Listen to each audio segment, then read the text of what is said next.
네, 박성준 의원입니다. 장관님, 네.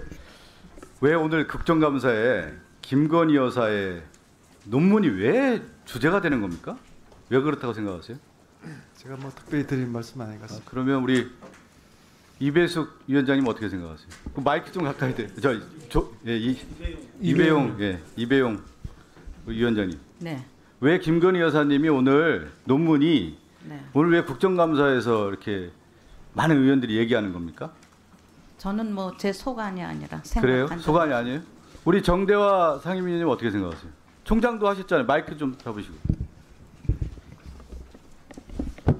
표절 관행이 다수 드러났고 예. 그것이 이 정치 상황에서 전혀 해결이 안 되고 대학은 그 자기 자율성 범위 내에서 해결을 해줘야 되는데 권력의 눈치를 보면서 전혀 국민대나 속되든 진도가 못 나가는 이런 상황이 되다 보니까 이게 결국은 국정감사까지 끌려 나온 것 아닌가 이렇게 생각합니다. 네, 뭐 그런 의견 있을 수 있고요.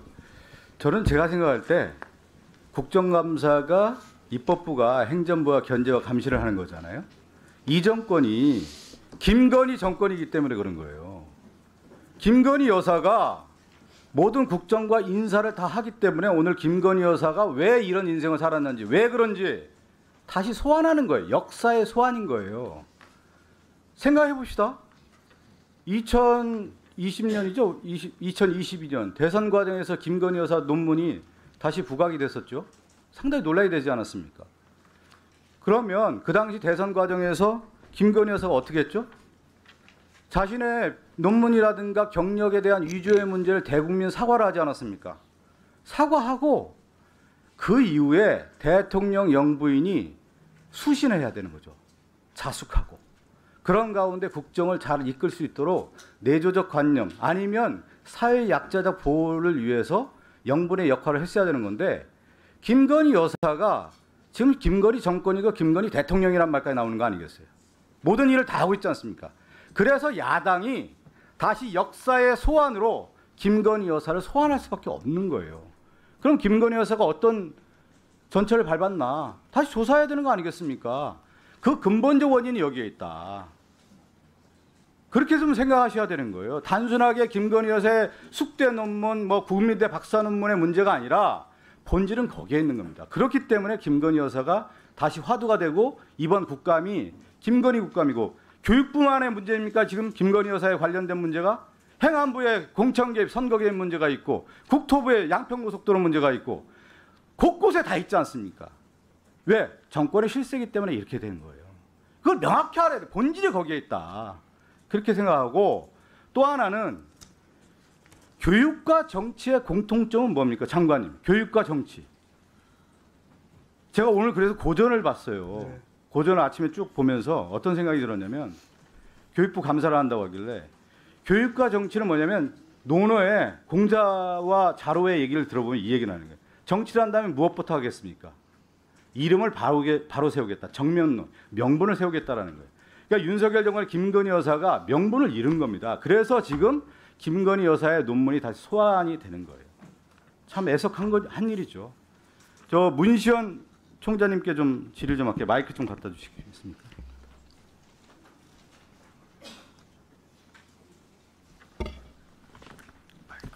일어서시기 불편하시면 앉아서 하셔도 됩니다. 네, 불편하시면 앉아서 하셔도 됩니다. 저는 총장이 참 곤란하다고 생각이 들어요. 석사 논문 여러 실수도 있고 잘못된 부분도 있었겠죠. 깨끗이 저는 정리했으면 이 문제가 안 된다. 그리고 숙명여대에 부담을 안 줬어야 된다고 봅니다. 이 문제가. 그렇고 숙명여대도 이 문제를 깔끔하게 정리했으면 여기까지 안 온다고 봐요. 제가 아까 얘기했는데 이게 김건희 정권이기 때문에 오늘날 국정감사가 이번에 끝날까요? 내년에도 되고 계속 앞으로 몇 년 더 갑니다. 제가 볼 때. 역사의 소환이라는 말씀 제가 드렸잖아요. 그런 면에서 저는 총장님께 한번 질의를 드려요. 장윤금 총장의 길을 걷지 않았으면 좋겠다. 한 말씀 해 주십시오. 문시현 총장님. 네.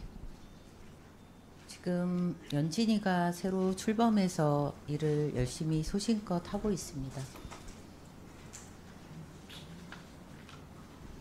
대답 다 하셨어요? 앉으십시오. 괜찮습니다. 네. 그리고 제가 아까 교육과 정치의 공통점이라고 했는데 우리 저 교육위 상임위원하신 김태준 상임위원님이시죠? 네. 박사 논문이라는 게 어떤 의미입니까? 박사 학위 하시고 다 그 의미가 뭡니까? 박사를 했다. 네. 어떤 의미입니까? 박사를 했다는 것은 좀 더 새로운 어떤 이론이라든지 그동안 발견하지 못했던 어떤 현상에 대한 분석을 찾아냈다는 그런 의미로 생각할 수 있을 것 같습니다. 아니 저는 박사라고 하는 것은 전문가로 인정을 받는 거고 네네. 출사의 의미도 있죠.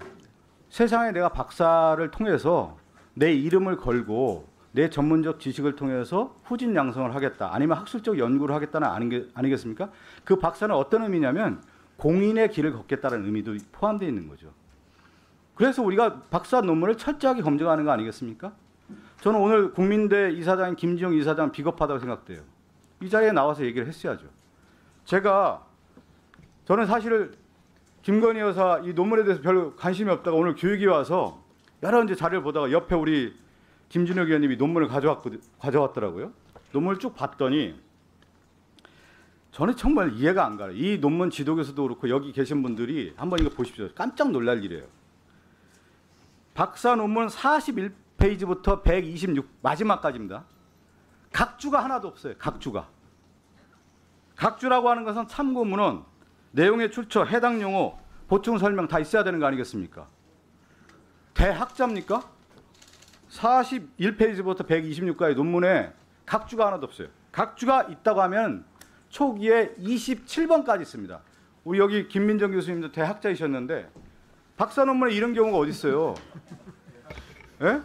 정치학자로서 워낙 유명하신 분이기 때문에 나는 김민정 교수님한테 이거 논문 좀 갖다 드렸으면 좋겠어요. 어떻게 질의하는지 궁금해서. 아니 여기 계신 이배용 총장님도 그렇고 논문 많이 쓰셨잖아요. 저는 정대하 교수님 논문을 많이 봤던 사람입니다. 저는 각주 쓰고 그 내용들을 보면 출처를 보고 그 출처를 가지고 다시 공부하고 제가 참고문을 하고 제가 정치학적 인식을 하게 되는 그런 계기를 가졌는데 이 여기에 지금 보면은 출처가 없어요. 이런 논문을 가지고 박사 논문을 썼다라고 하는 것은 정말 부끄러운 일이다. 이렇게 할 수밖에 없고 요거 이제 하나 더 말씀을 5분 50초밖에 안 남았기 때문에 설민신 교수는 오늘 반드시 나와야 되는 거예요. 왜 나와야 되냐면 설민신 교수가 2008년도에 학회지에 냈던 골프 연습장 이 논문을 2009년에 김건희 여사가 디지털 콘텐츠의 이용 만족이라고 하는 논문을 변용해요. 그렇게 했고 아까 또 얘기를 했죠. 그 다음에 2008년도 11월 달에 냈던 논문 한국사회 체육학회지 이 논문 무용과 논문이더군요. 무용 공연에 미치는 영향 이 논문인데 이게 한국 디자인 포럼에 다시 2009년에 2월에 논문이 게재가 되는데 이 논문의 연관도를 보면 설민신 교수의 제자의 논문을 다시 김건희 여사가 인용을 하는데 김건희 여사와 같이 논문을 썼던 저자가 누구냐면 김기현이라고 하는 교수인데 설민신 교수와 김기현 교수는 부부예요. 가족 논문이에요. 가족 논문. 그래서 설민신 교수는 한경대 국립대 교수로서 오늘 나와야 되는 거고 오늘 동행명령장 발표해서 반드시 내려와야 됩니다. 이런 경우가 어디 있습니까? 부부가 논문 도와주고 이렇게 해서 논문 서로 개폐해서 이런 경우 있습니까? 그래서 설민신 교수는 동행명령권에 위해서 나와야 되는 겁니다. 네. 네, 박성준 의원님 수고 많으셨습니다. 다음은